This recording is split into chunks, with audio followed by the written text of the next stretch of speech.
सबसे पहले आप ये समझ लीजिए कि आईटीआर भरना टैक्स देना नहीं है, और आईटीआर सिर्फ टैक्स पेयर ही नहीं भरते, बल्कि अगर आप आईटीआर भरते हैं तो आप गवर्नमेंट को अपनी इनकम बताते हैं। मैं तो ये कहूँगा कि अगर आपके ऑनलाइन थोड़े बहुत भी लेन देन होते हैं तो आपको आईटीआर भरना चाहिए। अगर आप कोई भी काम धंधा करते हैं तो आपको आईटीआर भरना चाहिए। अगर आप ई मित्र कियोस्क चलाते हैं तो आपको आईटीआर भरना चाहिए। इससे आपको आपका कटा हुआ टीडीएस वापस मिल जाता है। मैं अपने बारे में बताऊं तो हर साल मुझे 5 से 7 हज़ार रुपये मिलते हैं। हालांकि अमाउंट ज़्यादा बड़ा नहीं है, लेकिन फिर भी मेरा जो टीडीएस कटता है वो मुझे वापस मिल जाता है और गवर्नमेंट को पता चल जाता है कि इसकी सालाना इनकम कितनी है। इसी के साथ मैं यूपीआई ऐप जैसे फ़ोनपे, गूगल पे, पेटीएम से काफ़ी ज़्यादा लेन देन करता हूँ, तो आईटीआर भरना ज़रूरी हो जाता है ताकि गवर्नमेंट को ये पता रहे कि इसकी इतनी इनकम नहीं है। इसके अलावा अगर आईटीआर का और फ़ायदा अपने बारे में बताऊं तो अभी मैंने कार लोन लिया था, उसमें पिछले की 3 सालों की आईटीआर मुझसे मांगी गई थी और आईटीआर सबमिट करते ही फटाफट मुझे एसबीआई बैंक से कार लोन मिल गया था, बहुत ही कम इंटरेस्ट रेट पर। तो अगर आपको लोन की ज़रूरत है या कभी भविष्य में पड़ती है तो आपका अगर आईटीआर आप हर साल भरते हो तो आपको बहुत ही आसानी से लोन मिल सकता है। अगर आप ऑनलाइन लेन देन करते हो और अगर आप आईटीआर नहीं भरते तो आपके घर पर इनकम टैक्स का नोटिस आ सकता है और उसके बाद आपको काफ़ी परेशानियां आने वाली है।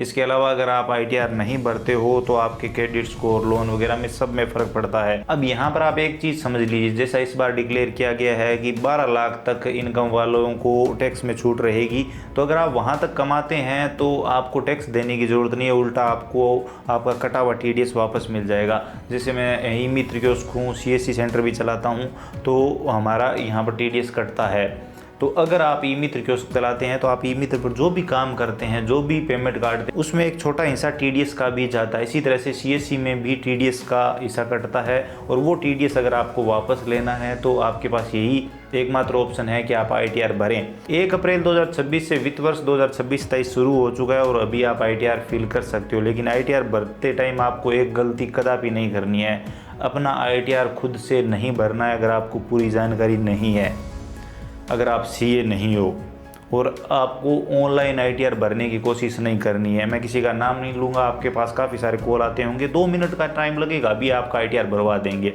आप इस वेबसाइट पे आइए, फटाफट छोटा सा आप काम करिए, अपनी बेसिक डिटेल दीजिए और अभी आपको आपकी फ़ाइल दे देंगे। तो इस चक्कर में आप बिल्कुल ना पड़ें, क्योंकि मेरे साथ ऐसा हुआ था। मैंने ऑनलाइन आईटीआर भरा था और उसके बाद मेरे एक करीबी है, जानकार है, उन्होंने कहा कि बताइए आप अपने डिटेल दीजिए, मैं देखता हूँ कि सही भरा है कि नहीं। और उसके बाद उन्होंने कहा कि आपके घर पर तो कभी भी इनकम टैक्स नोटिस आ सकता है। और जब मैंने ऑनलाइन आईटीआर भरा तो जो टीडीएस रिफंड मुझे मिल रहा था वो 2000 रुपये मिल रहा था, और वहीं जब बाहर से मैंने भरवाया तो उसी साल का मुझे 6000 टीडीएस रिफंड मिला।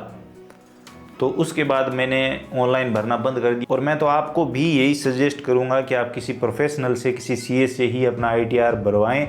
अगर आप ऑनलाइन भरेंगे तो 300-400 रुपये लगेंगे, बाहर से भरवाएंगे तो 500-600 रुपये लगेंगे, जो कि ज़्यादा बड़ा अमाउंट नहीं है। उससे ज़्यादा आपको आपका फ़ायदा मिलेगा और टीडीएस रिफंड मिल जाएगा। आई होप आप समझ गए होंगे। बाकी मैं ज़्यादा नहीं बताऊंगा क्योंकि आईटीआर हर साल भरा जाता है।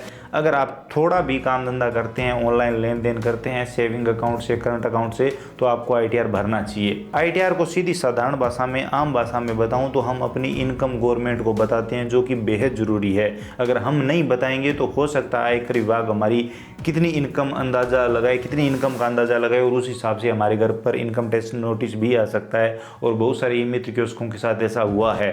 तो आईटीआर जरूर भरें, लेकिन खुद से नहीं भरें। आई होप आप समझ गए होंगे, आपको ये छोटी सी जानकारी पसंद आई होगी, वीडियो इन्फॉर्मेटिव लगा होगा। वीडियो पसंद आया तो लाइक करिए, अपने दोस्तों के साथ शेयर करिए, चैनल पर नए हो तो सब्सक्राइब करके बेल आइकन प्रेस कर लीजिए ताकि आने वाले सभी वीडियो और नई नई अपडेट आप सबसे पहले देख पाएँ।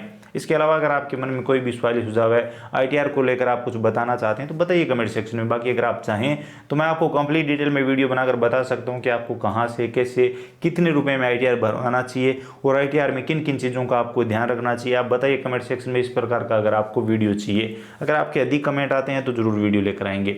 चलिए मिलते हैं अगली वीडियो में नई अपडेट के साथ।